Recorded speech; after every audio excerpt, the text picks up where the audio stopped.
Afternoon Live. Is your teen excited about starting high school or dreading the start of the new year? High school has its own highs and lows, so here to help you prepare your teen for what's to come, we welcome teen life coach Barb Steinberg. It's great to see you again. You too. Thanks for having me. Gosh, there are a lot of big feelings that come along with the high school experience. So let's start with the incoming freshmen. Are there ways we can support them making this really big transition in their lives? Yeah, absolutely. I think for a lot of kids, especially freshmen, it can be nerve-wracking. A new school, a new environment, being with the big kids.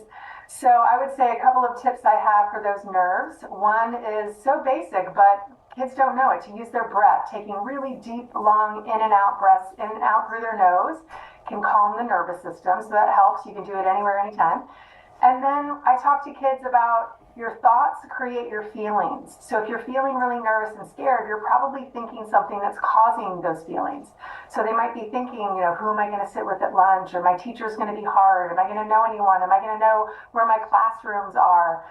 So teaching them about how to create different, better feeling thoughts. So that's one pathway where they might be able to come up with a mantra. So it might be a statement that they repeat over and over throughout the day. I'm okay, I'm safe, this is only going to get easier and easier every day. It might be thinking, there are 3,000 students at this school, somebody's got to be friendly, somebody's going to smile at me and say hi. And there's another common anti-anxiety tool that we use in our coaching practice with teens, and that comes from Mel Robbins, who speaks a lot about anxiety. And she likes to interrupt those anxious thoughts by counting down 5, 4, 3, 2, 1, and then you ask yourself, what if it all works out? It's kind of hard for your brain to counteract or fight against that question. What if it all works out? That's really powerful, because chances are it just might. You just have to wait and see. Let's talk about activities, especially in the fall. Is there kind of jumping in to get a head start to maybe get familiar with the school or make new friends? Do you want to find a balance there so you're not overdoing things? Yeah, that's so important. So many teens that we work with now, we see that they are stretched too thin and they are tired a lot of the time because they do have so many activities. So one of the things that I encourage parents to ask, and I like to ask, is looking at the activities that you did last year.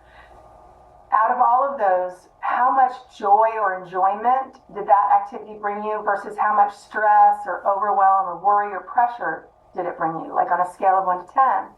And if you have 3 activities, then that's going to give you some really important feedback about what is feeding you versus what is draining you. And for those kids that don't, or they didn't have any activities last year, and maybe you want your teen to have an activity, maybe you can explore possible interests that they might have. And if they're scared to do it alone, might there be a friend that would be willing to join them and try it out? That's a great idea. And off that same topic, time management, are there ways that we can support our kids? Because we want them to become independent and be able to run their own lives, but they might need some extra assistance along the way. Yeah, we love to ask self-reflective questions because teenagers are usually too busy and not all that interested in asking themselves and taking the time to reflect. So asking them, last year, what was your stress level on a scale of 1 to 10? So they might say, it's between a 7 or an 8. What would you like it to be this year? They might say around a 2 or a 3 because they usually feel like that amount of stress motivates them. So with time management, I might be asking also, how did last year during the mornings go for you and the afternoon? What would you like them to feel like or be like this year? Would you like to be less rushed? So what we do is we use time by saying, okay, what time do you need to be at school? How long does it take you to get to school if you're driving or the bus? And then how long will it take you to get out of bed in the morning? How many alarms do you need? How long will it take you to shower and get ready? How many minutes will it take you to eat? How many minutes will it take you to get your backpack ready? So we back it up to be realistic about time. We do the same thing after school. If you have about 5 to 6 hours after school, how much time on average do you think you'll be spending on homework? How much time would you like to use for talking with friends, social media, resting, doing nothing, watching TV, exercising, to kind of help them to look at those 5 to 6 hours and prepare for them and kind of create that balance? It's so simple when you break it down into time chunks like that, but you can tell how much of a difference that would make. Here's a $1 million question for parents who have kids who maybe snooze through alarm after alarm. How involved should you get ripping them out of bed or let them kind of find their own failures in those moments? Yeah, that can be tricky. Some of that, as they get older, every year that they get older, we provide them with more and more responsibility and more freedom, which sometimes means there might be more mistakes or more mess ups.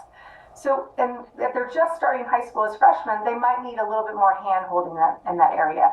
We always suggest that if their phone is their alarm, that it is far away from the bed and they have to get up to go turn it off.